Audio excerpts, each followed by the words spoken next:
দক্ষিণী নির্মাতা অ্যাটলি কুমারের পরিচালনায় ব্লকবাস্টার জওয়ান সিনেমায় শাহরুখের সঙ্গে পর্দায় স্বল্প সময়ের জন্য আসেন দীপিকা পাডুকোন। তবে এবার আর ক্যামিও নয়, পুরো সিনেমাতে কাজ করবেন বলিউড ডিভা। অ্যাটলি পরিচালিত AA22XA6 সিনেমায় অভিনয় করতে চলেছেন দীপিকা।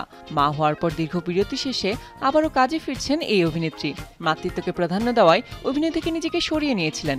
এমনকি সম্প্রতি সন্দীপ রেড্ডি ভাঙ্গার সিনেমাও ছেড়েছেন। এ নিয়ে কম বিতর্ক হয়নি।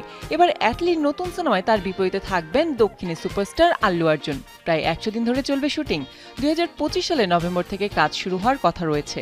আগামী বছর মুক্তির অপেক্ষায় থাকলেও এখন থেকে সিনেমাটি নিয়ে ভক্তদের আগ্রহের শেষ নেই। দীপিকাকে বেশ কিছু ঝুঁকিপূর্ণ অ্যাকশন দৃশ্যও দেখতে পাবেন দর্শক।